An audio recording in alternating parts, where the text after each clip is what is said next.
पीले दांत वाली बहू। रंजना कभी ब्रश नहीं करती थी। उसे कितनी बार उसके माँ बाप ने डांटा, लेकिन उसका कोई असर उस पर होता ही नहीं था, जिस कारण से उसके दांत पीले पीले हो जाते हैं। शादी के बाद अरे बहू, वैसे तो तुझ में कोई कमी नहीं है, पर तेरे दांत इतने पीले कैसे हैं बेटा? कैसे मतलब? कोई सर्जरी थोड़ी ना कराइए।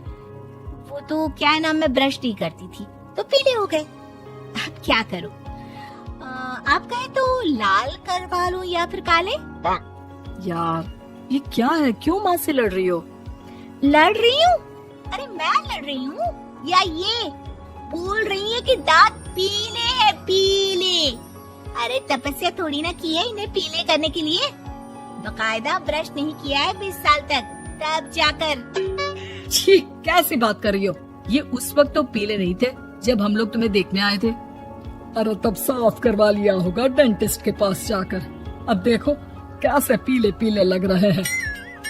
रंजना सास की तरफ गुस्से से देखती है। फिर शुरू हो गई पीले पीले पीले। अरे पीले तो तब भी थे जब मेरे हाथ का रसगुल्ला उड़ा उड़ा कर खा रही थी और बोल रही थी, लड़की नहीं गुणों का खजाना दे रहे भाई साहब आप। खैर, अब वो लोग करते भी तो क्या करते, पीले दांत वाली बहू पल्ले पड़ी थी तो झेलना तो था ही। एक दिन कीर्तन में रंजना गाना गा रही थी। अरे कमला बहन, माँ का द्वार है, यहाँ तो सब शुद्ध होकर आते हैं, फिर अपनी बहू को ब्रश भी नहीं करवाती तुम।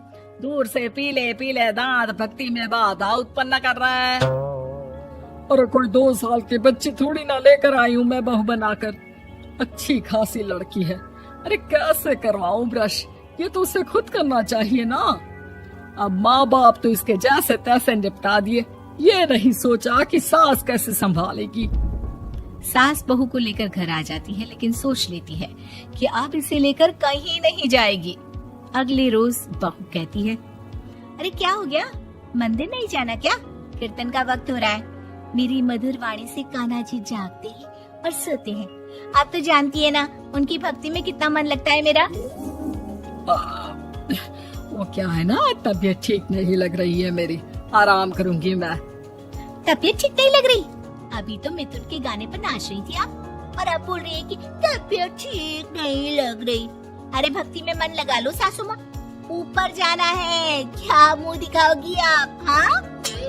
सास को बहू की बात पर गुस्सा आ जाता है। मैं क्या मुंह दिखाऊंगी, इसकी चिंता तो ना कर, समझी? अपने मुंह की चिंता कर, जो ये पीले पीले दांत लेकर हर जगह पहुंच जाती है। पता है लोग कितना मजाक बनाते हैं। ना जी ना, मैं नहीं जाना कहीं तेरे साथ। तो ये बात है, कोई ना, मत जाओ, मैं अपने कमरे में ही बैठकर भक्ति कर लूंगी। ऊपर वाला दांत थोड़ी ना देखता है, मन देखता है, भावना देखता है। और अरे बस बस, तू सब कुछ दिखा, बस ये सफेद चमकदार दांत ना दिखाना किसी को, है? जा यहाँ से। बहू को सास की बात का कोई फर्क नहीं पड़ता, वो तो जैसी थी वैसी ही रह जाती है। सुबह नहाकर किचन में खाना बनाना, फिर खाना खाना, कीर्तन भजन करना और सो जाना। एक दिन, माँ जी मैं सहेली के घर जा रही हूँ, शाम को लेट आऊंगी। हाँ हाँ तो जाना, मैंने कौन सा तेरी आरती करनी है घर पर बैठकर। रंजना सहेली के घर जाती है, जहाँ वो पार्टी में जाने की तैयारी कर रही होती है। अरे शिखा, कहाँ जाने की तैयारी कर रही है? मैं गलत वक्त पर आ गई क्या? अरे नहीं यार, उल्टा सही वक्त पर आ गया। मैंने ये साड़ी और ज्वेलरी निकाली है यार, शाम को इनके ऑफिस की एक पार्टी में जाना है। बताना कैसा लग रहा है ये सब? नहीं यार, इस ड्रेस के साथ तो वो वाली ज्वेलरी अच्छी लगेगी। हाँ हाँ सही बोल रही है, मैंने ध्यान ही नहीं दिया। वैसे तो हमेशा से मस्त फैशन सेंस रखती है। तो बड़ा जाती होगी ना पति के साथ पार्टी में। रंजना कुछ नहीं बोलती, बस सोचती है कि यार काश ये बात सही हो जाती, पर मैं क्यों नहीं जाती पार्टी में? क्या इन लोगों की कोई पार्टी होती नहीं होगी? रंजना घर आती है और रात में पति से सवाल करती है, एक बात बताइए, आप मुझे किसी पार्टी में क्यों नहीं ले जाते? क्या आपकी यहाँ ऑफिस में पार्टी नहीं होती? पति बेचारा क्या कहता कि दांत पीले हैं तुम्हारे इसलिए। अरे कोई पार्टी होती नहीं हम लोगों के ऑफिस में, तो कहाँ से लेकर जाऊं? और मार्केट, मॉल, कहीं वीकेंड घूमना, कहीं तो। अरे यार सारे हफ्ते में एक छुट्टी मिलती है, तो सोचता हूँ कि आराम ही कर लूं। क्यों? रंजना मन मार के रह जाती है। पहले कभी सास के साथ मंदिर जाया करती थी, लेकिन वो भी सास ने ले जाना बंद कर दिया। घर बैठी बैठी रंजना बोर हो जाती है। तभी उसे आइडिया आता है और वो मायके जाने का सोचती है। सासू माँ, 2 दिनों के लिए मम्मी के घर जा रही हूँ। अच्छा अच्छा ठीक है, आराम से जा।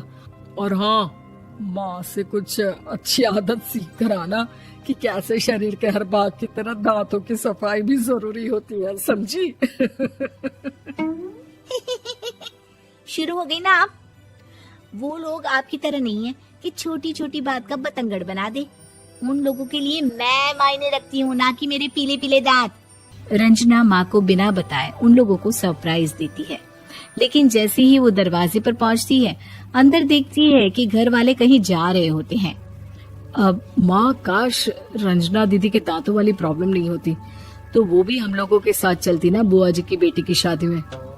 हाँ बेटा, लेकिन अब उसे कौन समझाए कि उसको उसके पीले दांत नहीं दिखते, लेकिन उसके आसपास के लोगों को कितना एम्बैरेसिंग फील कराते हैं। मुझे तो कितनी बार उसके स्कूल की टीचर ने शिकायत की कि उसके साथ कोई लड़की बैठना भी नहीं चाहती, और ना ही कॉलेज में कोई उससे बात करना चाहता था।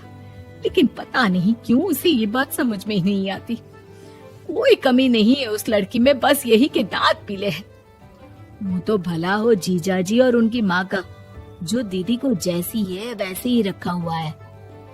रंजना को अपने घर वालों की बात सुनकर बहुत दुख होता है। वो सोचती है कि वो क्या करे, लेकिन फिर वो सीधा डेंटिस्ट के पास जाती है, अपने दांत चमकाती है और कसम खाती है कि वो रोज ब्रश करेगी। अरे क्या हो गया? तुम तो 2 दिनों के लिए गई थी ना। पर कोई ना, अच्छा है, चलो आ गई तो। रंजना सास के सामने आकर खड़ी हो जाती है और पूरी स्माइल करती है, उसके चमकदार दांतों को दिखाती हुई। हैं? चले मंदिर। माँ, मुझे माफ कर दीजिए, मैंने आप लोगों को बहुत एम्बैरेसिंग फील करवाया। मैं आज से रोज ब्रश करूंगी।